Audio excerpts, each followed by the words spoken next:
الفاظ حدیث کے پڑھے، اس میں الرجل کا لفظ میں نے پڑھا۔ وہ الرجل کا لفظ صحیح ابن خزیمہ میں اگرچہ موجود نہیں، لیکن معرفت السنن والآثار اور سنن دارقطنی میں صحیح سند کے ساتھ مروی ہے، اور یہ میں بات بالتفصیل بیان کر چکا ہوں۔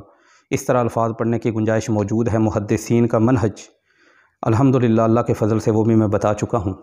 اس کے باوجود آپ نے ان الفاظ پر میرے حوالے سے یہ حدیث پڑھی کہ من کذب علیہ متعمداً، جو نبی صلی اللہ علیہ وآلہ وسلم پر جان بوجھ کر جھوٹ بولے اس کا ٹھکانہ جہنم ہے۔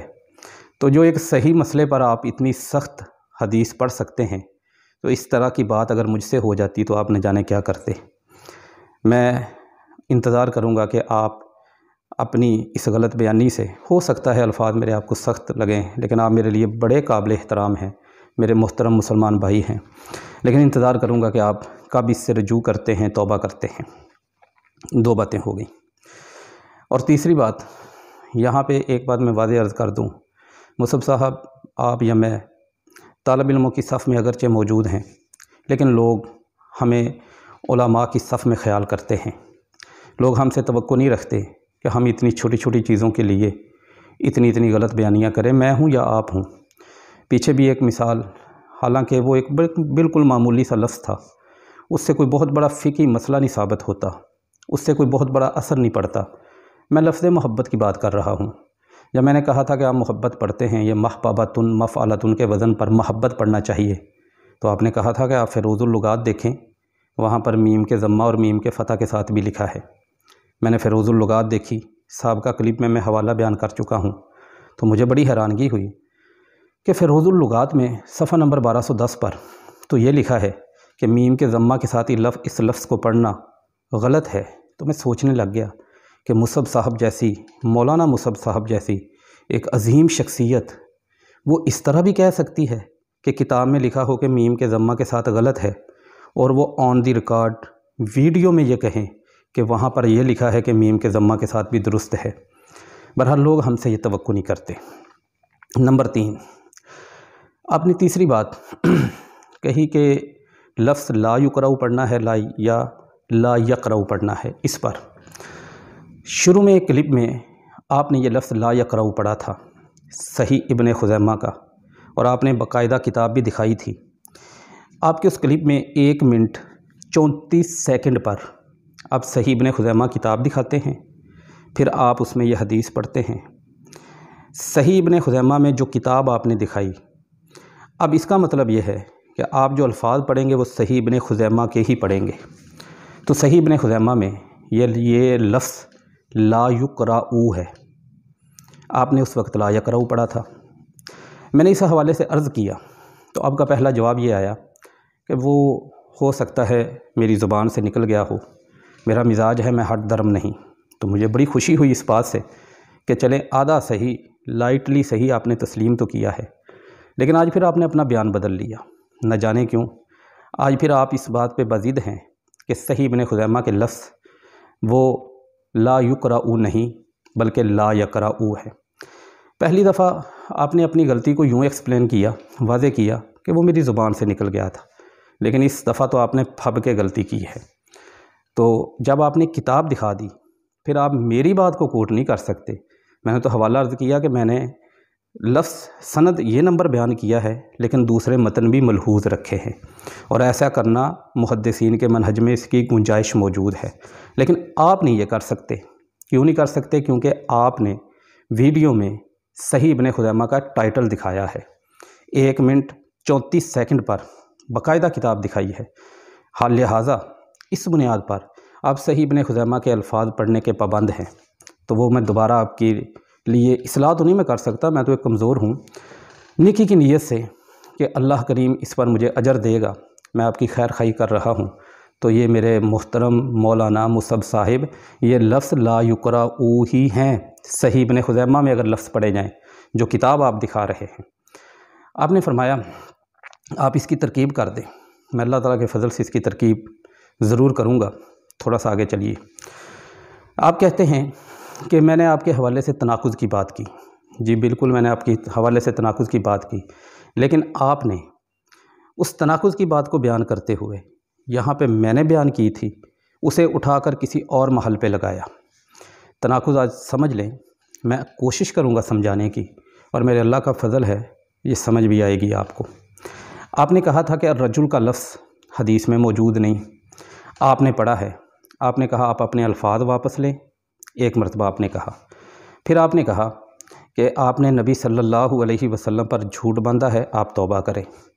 اب سوال یہ پیدا ہوتا ہے کہ الفاظ واپس لینے کا مطلب ایک عام آدمی بھی جانتا ہے کہ جب کوئی بندہ اپنے الفاظ واپس لے لیتا ہے تو اس کے سر سے اس کی غلطی اتر جاتی ہے، لیکن توبہ کا مطلب ہے جب تک بندہ شرمندہ ہو کر اللہ سے معافی نہیں مانگے گا، آسان لفظوں میں، سادہ لفظوں میں، جو فقہی اعتبار سے توبہ کی شروط وغیرہ ہے وہ نہیں میں ڈسکس کر رہا، عام فہم انداز میں بات کر رہا ہوں، تو اس وقت تک وہ اس غلطی سے باہر نہیں نکلے گا۔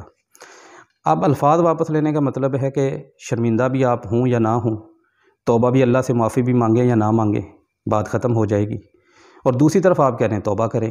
ان دونوں باتوں میں تناقض تھا اور ہے، یہ کسی بھی اہل علم کے پاس چلے جائیں۔ آپ کہتے ہیں تناقض کی تعریف اور تناقض کی شرائط، میں اللہ کے فضل سے دونوں چیزیں عرض کرتا ہوں، لیکن آگے چلیے۔ آپ کہتے ہیں کہ آپ نے الرجل کے لفظ صحیح ابن خزیمہ میں 490 نمبر پڑھ کر بیان کیے ہیں، اور میں نے، آپ اپنا حوالہ بیان کرتے ہیں کہ صحیح بخاری کے ایک حدیث 3742، اس کو میں نے پڑھا اور میں نے اس پر آپ پر ایک الزامی سوال کیا تھا کہ اس حدیث کے آخر میں وہ لفظ نہیں جو آپ نے پڑھے ہیں۔ آپ کہتے ہیں آپ کا پیمانہ دوہرا ہے، میرے لیے کچھ، اپنے لیے کچھ۔ حضور والا، بات کو الجھائیں نہ، بات کو خلطے مبحث کی طرف نہ لے کے جائیں۔ بات یہ ہے، میں نے الرجل کا لفظ پڑھا، آپ نے مجھ پر جھوٹے نبی صلی اللہ علیہ وسلم پر جھوٹ باندھنے کا فتویٰ لگایا، آپ نے مجھے توبہ کا کہا، آپ نے مجھے الفاظ واپس لینے کا کہا، تو میں نے اس حوالے سے آپ کے سامنے یہ مثال آپ کی رکھی تھی کہ اگر یہ جرم اتنا بڑا ہے تو یہ تو آپ نے بھی کیا ہے، لیکن میں نے آپ سے ان تینوں چیزوں کا مطالبہ نہیں کیا تھا، اور میں نے اس پر آپ پر کوئی فتویٰ نہیں لگایا تھا، تو آپ اس کو دوسرا رنگ نہ دیں۔ میں نے ایک الزامی سوال کیا تھا، آپ اچھی طرح سمجھتے ہیں کہ الزامی سوال کا مطلب کیا ہوتا ہے۔ پیمانہ ایک ہی ہے، میرے لیے بھی آپ کے لیے بھی، محدثین کا، لیکن جس پیرائے میں آپ نے بات کی تھی، آپ نے الرجل کے لفظ جو صحیح سند سے مروی ہیں دوسرے متون کے اندر، حوالہ میں عرض کر چکا ہوں سابقہ کلپ کے اندر، آپ نے اس کو اتنا اچھالا، اتنا واویلا کیا، گویا کہ اس کی گنجائش ہی نہیں، لیکن دوسری جگہ پہ آپ خود وہی کام کر رہے ہیں۔ تو میرا عرض کرنے کا مطلب تھا کہ اگر میرے الفاظ پہ اتنا واویلا ہے تو آپ نے خود یہ کام کیوں کیا ہے؟ آپ کو خود بھی نہیں کرنا چاہیے۔ میرا یہ مطلب قطعاً نہیں تھا، میں نے صرف یہ کہا تھا کہ اللہ کی عزت کی قسم کھا کر کہ اس سند میں یہ لفظ نہیں ہے۔ میں نے یہ کب کہا تھا کہ دوسری اسناد میں بھی نہیں ہے؟ میں نے اس کا انکار تو نہیں کیا تھا۔ یہ باتیں تو ہوگی چند ایک۔ آپ کہتے ہیں کہ غلطیاں نکالنے لگ گئے، روب ڈالنے لگ گئے، انا للہ و انا الیہ راجعون۔ میرے بہت ہی پیارے اور میرے دل کے بہت قریب میرے محترم مولانا محمد مصعب صاحب، میری کیا حیثیت میں غلطیاں نکالوں؟ میں تو یہ خیر خواہی کر رہا ہوں آپ کے ساتھ کہ آپ کے دینی انداز میں اور بہتری آئے، اور میں روب ڈالنے کی میری حیثیت کیا ہے؟ میرا سٹیٹس کیا ہے؟ کچھ بھی نہیں، میں تو ایک گناہ گار انسان ہوں۔ یہ آپ نے میرے بارے میں بدگمانی کی ہے، آپ کو اس پر اللہ تعالیٰ سے معافی مانگنی چاہیے۔ اگلی بات، آپ اپنے کلپ میں کہتے ہیں کہ تناقض، میں نے آپ کے لیے یہ لفظ استعمال کیے، تناقض کی تعریف، میں آپ کا مطالبہ ہے میں تناقض کی تعریف بھی بیان کروں گا، میں تناقض کی شرائط بھی بیان کروں گا، لیکن اس کے ساتھ ساتھ یہ بھی یاد رکھیے کہ کچھ مطالبے میں نے بھی آپ سے کیے تھے، وہ مطالبے میں دہراؤں گا سارے۔ ابھی تک آپ نے اس فقیر کے کسی بھی مطالبے کو ہمیں فائدہ پہنچانے کی کہ اس مطالبے کو پورا کرتے ہوئے آپ نے کوشش نہیں فرمائی۔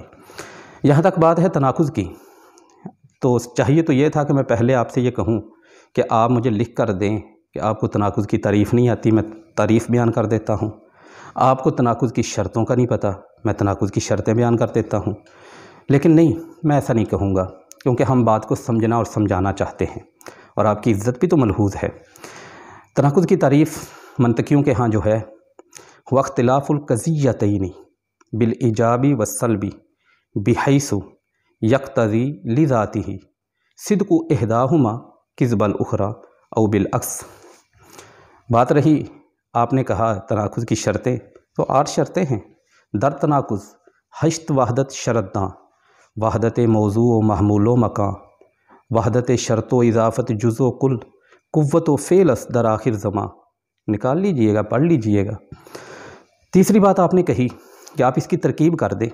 صحیح ابن خزیمہ کی 490 نمبر حدیث، اگر اس کو مجہول پڑھنا ہے آپ اس کی ترکیب کر دیں۔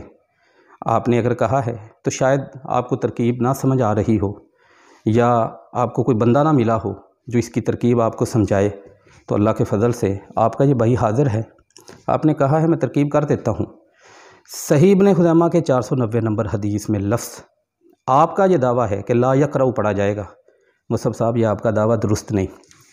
کتابیں اٹھائیے گا، کسی اپنے ہی مدرسہ میں کسی شیخ الحدیث صاحب کے پاس، نحو کے اچھے استاد محترم کے پاس جائیے گا، ان سے یہ مسئلہ سمجھیے گا۔ نہ سمجھ آئے تو یہ ادارہ حاضر ہے، یہاں پہ تشریف لائیں، آپ کی میزبانی بھی کریں گے، آپ کی ضیافت بھی کریں گے، اور اللہ کے فضل سے یہ مسئلہ بھی آپ کے سامنے واضح کریں گے۔ یہ لا یقرأ ہی پڑھا جائے گا۔ کیسے ترکیب کیسے ہوگی؟ لا یقرأ فعل مجہول ہے، آگے فی حرف جر، ہا ضمیر، محلاً مجرور، جر مجرور لا یقرأ کے متعلق۔ اس کے بعد با حرف جر ہے، بفاتحۃ الکتاب، فاتحہ مضاف ہے، الکتابی مضاف الیہ، مضاف اور مضاف الیہ مل کر با حرف جر کے مجرور، جر مجرور مل کر محل رفع میں لا یقرأ کا نائب الفاعل بنیں گے۔ آپ کہتے ہیں، یہ میں نے ترکیب کر دی، اب آپ کہتے ہیں نہیں لا یقرأ ہی ہے۔ بڑا ویسے افسوس ہوا، بات جیسے آپ نے پہلے مان لی تھی اسی کو مانے رہتے، یہ ساری چیزیں تو نہ کھلتی، سر بازار رسوائیاں تو نہ ہوتی۔ چلیں خیر، آپ کہتے ہیں لا یقرأ، لا یقرأ پڑھ دیا آپ نے، اب لا یقرأ کا فاعل بتائیں کیا ہے؟ فعل معروف کا فاعل ہوتا ہے وہ بتائیں۔ اگر ضمیر ہے تو پیچھے مرجع کیا ہے اس کا؟ اگر ضمیر نہیں تو آگے اس میں ظاہر کون سا ہے جو اس کا فاعل بنے گا؟ یہ آپ کے ذمے۔ اب چونکہ آپ نے یہ باتیں کی تھیں، میں نے گزارشات کر دی، اب چند فریادیں ہماری بھی سن لیں۔ آپ کے ذمہ کیا تھا؟ شروع میں نے عرض کیا تھا کہ وَإِذَا قُرِئَ الْقُرْآنُ فَاسْتَمِعُوا لَهُ وَأَنصِتُوا لَعَلَّكُمْ تُرْحَمُونَ۔ یہ آیت آپ پڑھتے ہیں، اور اس عام آیت کو، آیت کی تخصیص جس طرح آپ کرتے ہیں، اس کے اوپر آپ نے امام ابو حنیفہ رحمۃ اللہ علیہ کا قول جن الفاظ کے ساتھ بیان کیا ہے، صحیح سند کے ساتھ وہ دکھا دیں۔ مہینے گزر گئے، آپ نے ابھی تک نہیں دکھایا۔ آپ نے کہا تھا کہ میں اکثر ایک مثال دیا کرتا ہوں، موبائل ہاتھ میں پکڑ کے کہا تھا۔ اس کے بعد آپ نے کہا تھا اس حدیث کے راوی سفیان بن عیینہ رحمۃ اللہ علیہ، ان کا قول ہے حدیث کے حوالے سے، میں نے گزارش کی تھی کہ یہ قول منقطع ہے، اس کی سند نہیں، آپ سند پیش کر دیں صحیح، آپ نے آج تک نہیں پیش کی۔ آپ نے فرمایا تھا کہ کسی حدیث کے اندر ایک مدلس راوی ہو وہ حدیث ضعیف ہو جاتی ہے، تو یہاں پر 2 مدلس راوی ہیں۔ ایک روایت کے اندر میں نے دونوں کے سماع کی تصریح دکھائی تھی، اور آپ نے رفع الجدین والی حدیث بیان کی تھی۔ میں نے آپ سے گزارش کی تھی کہ اللہ کے لیے اب آپ قیامت تک آپ کے لیے چیلنج ہے کہ رفع الجدین والی عبداللہ بن مسعود رضی اللہ تعالی عنہ کی حدیث میں سفیان ثوری رحمہ اللہ تعالی ان کے سماع کی صراحت ہمیں دکھا دیں۔ آج تک نہیں آپ نے دکھائی۔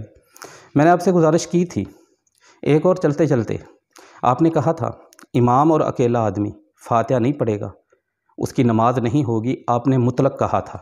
میں نے کہا تھا مطلق دکھا دیں، جواباً میں نے آپ کی کتابیں بتائی تھی، آپ مطلق جس طرح آپ نے بات کہی تھی مطلق کہی تھی، سجدہ صاحب کی قید نہیں آپ نے لگائی تھی، آپ مطلق دکھا دیں، اپنی بات کو کسی کتاب میں ثابت کر دیں صحیح سند سے۔ آپ نے فرمایا تھا کہ ہمارے ہاں اسی بات کو بڑھاتے ہوئے ان کی نماز نہیں ہوگی، یہ متفقہ مسئلہ ہے۔ میں نے آپ کی کتابوں میں سے بہشتی زیور، موطا امام محمد، ان میں سے آپ کو حوالے دیے تھے کہ آپ کے مسئلے کے مطابق ان کی نماز ہو جائے گی، آپ نے ابھی تک اس کا جواب نہیں دیا۔ اور پھر آپ نے آخر میں اسی طرح چلتے جائیں، میں نے آپ کے اور آپ کی کتابوں کے تضادات آپ کے سامنے رکھے تھے، آپ نے ابھی تک ان کو واضح نہیں کیا کہ ہم کس کی طرف جائیں، کس کی طرف جائیں۔ آپ سے میں نے گزارش کی تھی کہ امام ابو حنیفہ رحمۃ اللہ علیہ، نعمان بن ثابت ان کا، اور حدیث عبادہ بن صامت رضی اللہ تعالی عنہ لا صلاۃ لمن لم یقرأ، اس کا عموم، ان دونوں کے درمیان تطبیق ہمیں سمجھا دیں۔ صحیح سند کے ساتھ آپ نے ابھی تک وہ نہیں ہمیں بتائے۔ آپ کو صرف لا یقرأ پر بڑی تڑپ ہے۔ کچھ نہیں ہوتا، کوئی بندہ ہماری اصلاح کر دے، اسے کھلے دل سے قبول کرنا چاہیے، جیسے کہ یہ طالب علم ابھی آپ کے سامنے کرنے لگا ہے۔ آپ نے فرمایا کہ انہوں نے مجھے مصعب صاحب کہنا شروع کر دیا ہے، مولانا کا لفظ ہٹا دیا ہے۔ بالکل میری غلطی ہے، میں تسلیم کرتا ہوں، یہ میری کمی ہے، میری کوتاہی ہے، مجھے ایسا نہیں کرنا چاہیے تھا، اور میں انشاءاللہ اللہ کے فضل سے آئندہ جب بھی آپ سے مخاطب ہوں گا میں لفظ مولانا کے ساتھ ہی کوشش کروں گا، سوائے یہ کہ سبقت لسانی سے یہ لفظ رہ جائے۔ لیکن ایک سوال ضرور بنتا ہے کہ آخر لفظ مولانا کو آپ کے نام سے دور ہٹانے کی وجہ کیا بنی، سبب کیا بنا؟ یہ تو پہلے میں نے بغیر شرط کے اپنی وضاحت کر دی ہے اور آپ سے میں نے معافی مانگ لی ہے، لیکن یہ سوال ضرور ہے اپنی جگہ پر، میں نے ایسا کیوں کیا؟ دیکھیں مصعب صاحب، مولانا مصعب صاحب، اللہ تعالیٰ آپ کی زندگی میں برکت دے، اور اللہم ارنا الحق حقا وارزقنا اتباعہ، اللہ تعالیٰ میں حق کی اتباع کی توفیق دے۔ مولانا مصعب صاحب، اس لیے یہ ہو گیا تھا مجھ سے کہ دیکھیں جب کوئی شخص بڑی بنیادی سی چیزیں ہوں، فعل معروف اور فعل مجہول کا فرق اسے پتہ نہ چل رہا ہو، جب کوئی شخص ہمارے سامنے ہو اور لفظ ہو تو امیرونی، اس کو تو امیرونی پڑھ رہا ہو، جب حدیث کا ترجمہ وزوجو کا ہا ہو، وہ اردو کے الفاظ اور بیان کر رہا ہو، جب کسی شخص کو امام نووی رحمہ اللہ تعالی ان کا نام نہ پڑھنا آئے، نوی پڑھ رہا ہو، جب کسی شخص کو صحیح مسلم کی تبویب کس نے کی ہے اس کا پتہ نہ ہو، جب کوئی شخص راوی اکرمہ کو اکرمہ پڑھ رہا ہو، جب کوئی شخص حدیث کے لیے اصطلاح منکر کو منکر پڑھے، جب کوئی شخص حدیث میں آیا ہوا لفظ اسنادہ ضعیف کو اسنادہ ضعیف جو سند کی جمع ہے وہ پڑھ رہا ہو، ایسے ہی جب کوئی شخص طبقات کو طبقات پڑھ رہا ہو، جب کوئی لفظ محبت کو محبت پڑھ رہا ہو، اس پر غلط بیانی سے بھی کام رہ رہا ہو، جب کوئی صحابی ابو الدرداء رضی اللہ تعالی عنہ ان کے نام کو ابو الدرداء کی بجائے ابو الدرداء پڑھ رہا ہو، تو اتنی چیزوں کے بعد میرا جیسا کمزور انسان، گناہ گار انسان جذباتی ہو کر لفظ مولانا اتار ہی بیٹھتا ہے۔ لیکن میں کہہ رہا ہوں کہ غلطی ہو گئی، کمی اور کوتاہی ہوگی، اس کو انشاءاللہ میں آئندہ کوشش کروں گا بہتر کرنے کی۔ چلیے جاتے جاتے ایک اور لفظ خیر خواہی کی نیت سے کہ میرا اللہ اس پر بھی مجھے اجر دے گا، وہ بھی میں واضح کر دوں۔ وہ پچھلے کلپ میں آپ نے اپنی صفائی دیتے ہوئے کہا کہ یہ الفاظ میرے صحیح بخاری کی دوسری سند میں موجود ہے، تو جیسے آپ نے مجھ پر اعتراض کیا وہی آپ سند کا نمبر بتا دیتے۔ آپ نے واویلا تو یہی کیا کہ آپ نے صحیح ابن خزیمہ کیا نمبر بتایا ہے، لفظ کسی اور حدیث کے کیوں پڑھے؟ جا تو آپ مصعب صاحب ثابت کریں نا، الرجل کے لفظ ثابت نہیں ہے صحیح سند سے، پھر تو آپ کو اعتراض بنتا ہے۔ لوگوں کو اصل مسئلہ سے نہ، جتنی میں نے چیزیں آپ کے سامنے رکھی ان کے جواب دیں، لائن پہ آئیں، نفس مسئلہ پہ آئیں، دائیں بائیں نہ لے کے جائیں۔ بس اللہ تعالی ہم سب کو حق کی پیروی کرنے کی توفیق دے۔ چند چیزیں جو میں نے گزارش کی ہیں کہ آپ نے اپنے کلپ میں اس حدیث کو امام کے ساتھ اکیلے کے ساتھ اس کی تخصیص کی ہے، صحیح سند سے صحیح دلیل تخصیص کی بیان کریں۔ نمبر 2، بغیر دلیل کے آپ کا دعویٰ قابل قبول نہیں۔ نمبر 2، دائیں بائیں نہ جائیں، آپ نے غلط بیانی سے کام لیا کہ ہماری جماعت کے محقق زبیر علی زئی رحمہ اللہ تعالیٰ نے اس حدیث کو ضعیف کہا۔ اتنا بڑا اللہ تعالیٰ معاف فرمائے، ایسا نہیں آپ کو کرنا چاہیے، بلکہ انہوں نے الکواکب الدریہ میں صحیح ابن خزیمہ کی 490 نمبر حدیث کو صحیح کہا ہے۔ اور اس کے بعد تناقض کی باتیں میں نے تعریف عرض کر دی، میں نے شرطیں عرض کر دی، میں نے آپ کا تناقض بھی واضح کر دیا، اور دوسرا بھی ساری چیزیں، اور جتنی چیزوں کا میں نے آپ سے مطالبہ کیا ہے امید کرتا ہوں آپ شفقت کرتے ہوئے ہمیں مستفید کریں گے۔ جزاک اللہ خیر۔